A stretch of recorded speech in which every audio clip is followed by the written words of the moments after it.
Hello everyone, welcome to I get Bhilai.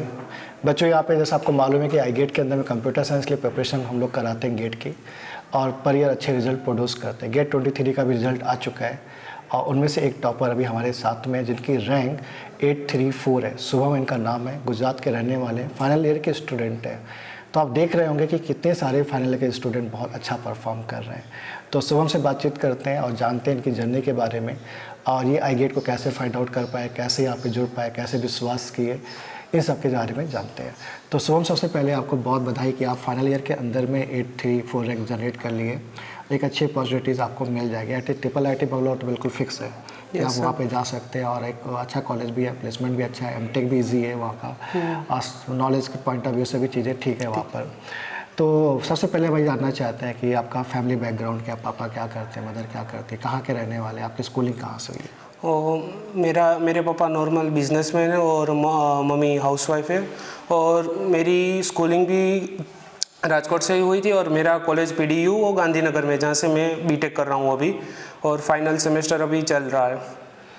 तो फिर उस समय आप जब 12 में थे स्कूल के अंदर में, तो उस समय IIT JEE के लिए पेपर किए थे? हाँ, तब किए थे। तो क्या कोचिंग वगैरह ज्वाइन किए थे आप? हाँ, मतलब वो स्कूल की कोचिंग थी, वहाँ पे हम स्कूल में ही वो कराते थे और करने लगे, बट तभी भी क्वालिफाई नहीं हुआ। वो ड्रीम ही रह गया था, और आगे कुछ हो नहीं पाया। तब कुछ सोचा नहीं था कि IIT JEE से नहीं हुआ तो तब तो गेट का पता भी नहीं था, तो गेट से कर लेंगे या फिर कैसे भी अप्रोच करके वो IIT थे, मतलब वो ड्रीम टूट ही गया था। इंजीनियरिंग कॉलेज में आपने एडमिशन लिया। हाँ। तो आपका शुरू से इंटरेस्ट था कि मुझे कंप्यूटर साइंस के अंदर में ही जाना है? हाँ, वो शुरू से था, क्योंकि तब हाइप था कि नहीं, सबको CS में ही लेना है, क्योंकि अच्छी जॉब मिलती है, अच्छी लाइफस्टाइल हो जाती है।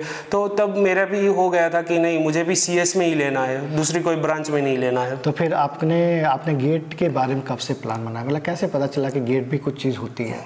मुझे अपने फ्रेंड्स के थ्रू पता चला था। उसने बोला था कि अभी आगे क्या करेंगे, क्योंकि कोडिंग नहीं आती, डेवलपमेंट नहीं आता, AIML नहीं आता, तो कंपनी लेगी क्यों हमें, ना कुछ आता है। तो वो हम सोच रहे थे क्या करें, तब गेट का पता चला, और हम अपने सुपर सीनियर से सब बात कर रहे थे। मेरा फ्रेंड बात कर रहा था, उसने बताया कि आई गेट भी एक अच्छी इंस्टीट्यूट है, वहाँ पे सब जीरो से पढ़ाया जाता है, क्योंकि हम सब ऑनलाइन से गए थे, उतना ध्यान दिया नहीं था।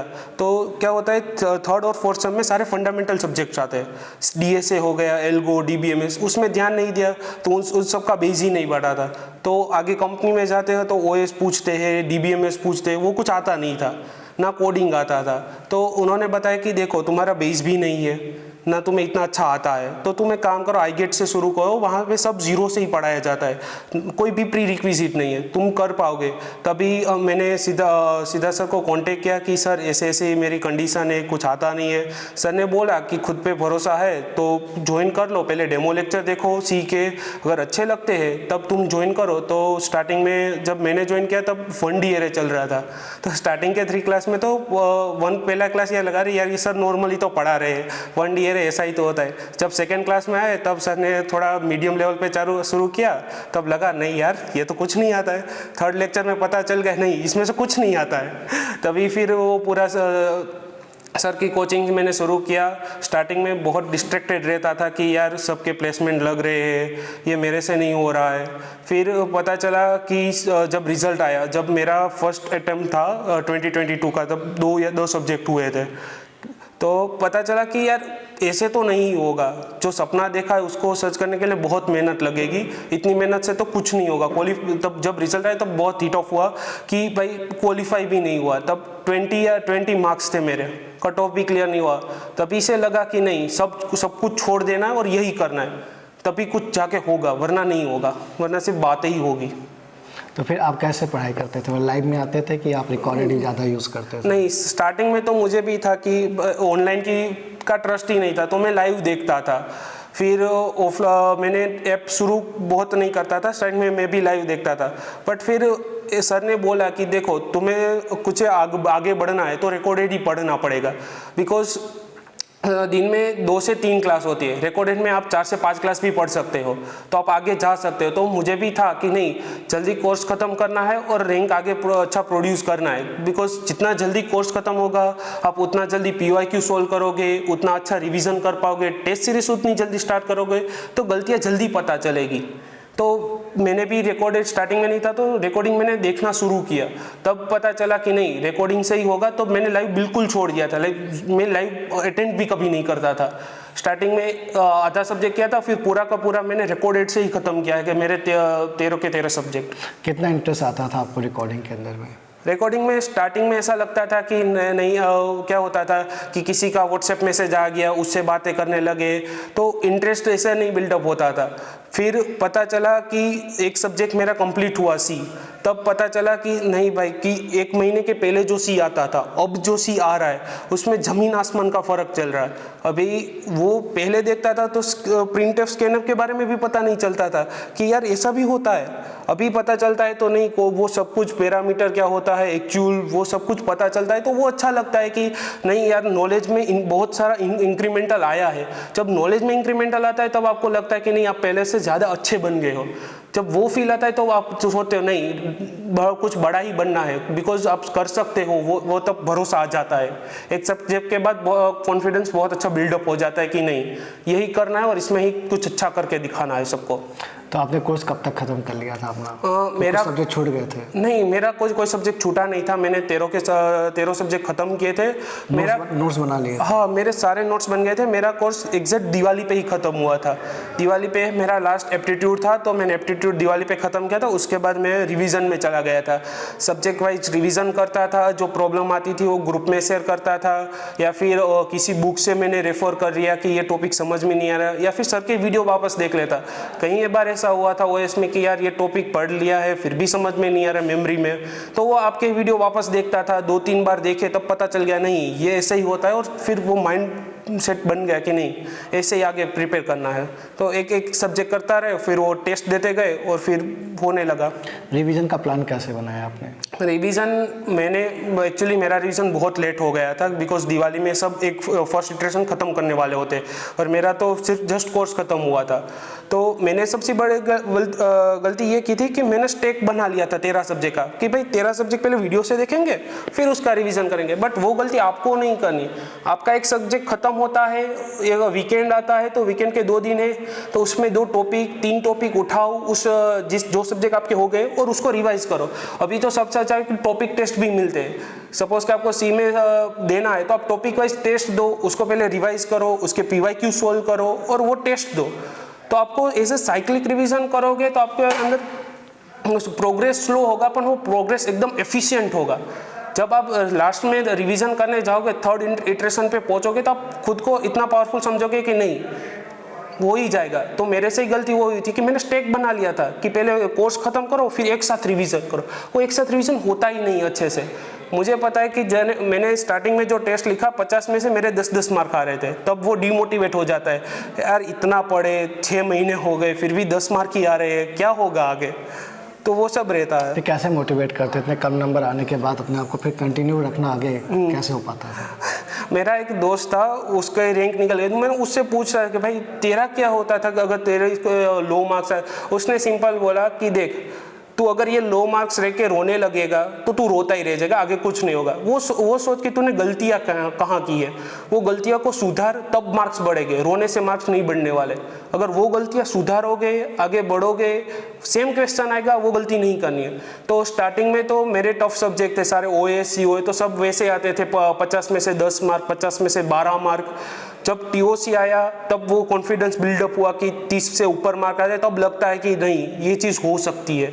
तो आपको कम मार्क्स आ रहे, इवन सिंगल डिजिट पे मार्क आ रहे, तो वहाँ पे घबराना नहीं है। आप ये सोचो कि आपको वो 50 में से 40 मार्क की गलतियाँ पता चल गई जो आपको गेट में नहीं करनी है। जितनी ज़्यादा गलतियों का गेट में, वो गलतियाँ नहीं रिपीट होगी आपसे। तो फिर आपने कितने मॉक टेस्ट लिख दिए होंगे? मॉक टेस्ट मैंने तकरीबन 15 जैसे लिख लिए थे।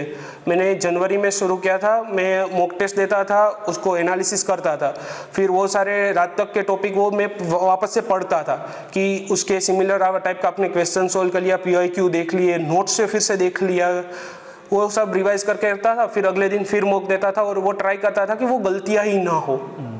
तो क्या मिनिमम नंबर कितने और मैक्सिमम कितने हैं आपके मॉक टेस्ट? मिनिमम जब मैंने दिया था तब एक बार मेरे 40 भी आ चुके हैं, और हाईएस्ट तो एवरेज मेरे 90 मतलब 59 to 58 तक आ जाते थे, वो एक दो बार ही हुआ है, वरना एवरेज मेरे 54 ही आते थे। और गेट पे कितने हैं? गेट में मेरे अभी है 58.33। 58.33, 800 रैंक आपका, 800 के आसपास रैंक है। यस। रैंक जब आई आपका, जब रिजल्ट आया तो कैसा फील हुआ? मतलब बहुत अच्छा लगा था कि टेस्ट में भी इतने मार्क्स एक बार आ गए थे कि वो पेपर भी उतना इजी था और आ गए। जब रियल में इतने आते हैं तब लगता है यार टेस्ट में तो इतने आते थे, इससे तो 4 मार्क्स ज़्यादा आ गए। तो वो अंदर से खुशी होती कि नहीं, जो मेहनत की है 1 साल लगकर, वो फाइनली आपको वो रिजल्ट प्रोड्यूस हो चुका है। तब वो खुशी होती है, वो बेस्ट होती है कि आपको आपकी जो मेहनत की 1 साल की, उसका रियलाइजेशन हो जाता है कि नहीं यार 1 साल किया है, वो पूरा का पूरा आपने सक्सेसफुली इन्वेस्ट कर दिया है अपने करियर के लिए। और पेरेंट कैसा फील कर रहे हैं? पेरेंट अभी तो बहुत खुश हो रहे हैं, वो सब अभी यही सोच रहे हैं कि यार कि पहले तो क्वालिफाई भी नहीं हुआ था, फेल होके आ गया था, आज 800 की रैंक आ गई।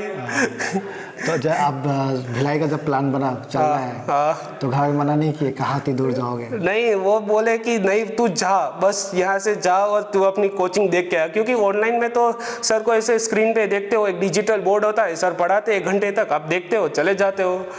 तो हम स्टार्टिंग से स्कूल में पढ़ते तो नहीं, हमको वो एनवायरनमेंट होता है कि नहीं सब दोस्तें हो गए, अब हम पढ़ेंगे फिर साथ में जाएंगे, तो वो कभी होता ही नहीं। तो एक्साइटमेंट था कि नहीं यार खुद की कोचिंग को तो एक बार देखे कि वो कैसी है, सर कैसे है वहाँ के। कैसा लगा आपको यहाँ? नहीं, यहाँ बहुत अच्छा लगा, मतलब ऐसे लगता है कि नहीं लाइफ के अभी गोल्डन मोमेंट्स चल रहे हैं कि सर से मिलने को चल रहा है, बाकी के गुलशन सर, राकेश सर को मिलने को मिला, वो बहुत अच्छा लगता है कि यार। जूनियर से मिलके कैसा लगा? जूनियर से मिलके भी अच्छा लगा, उससे ज़्यादा अच्छा लगता है कि नहीं यार इन लोगों को 1 साल ज़्यादा पहले पता चल गया कि 3rd ईयर में वो लोग प्रिपरेशन कर रहे, भटक नहीं रहे कि नहीं यार वहाँ अच्छा यहाँ अच्छा, उसको पता है कि सिद्धार्थ सर कराएंगे वो बेस्ट ही है और कहीं भटकने की जरूर नहीं है।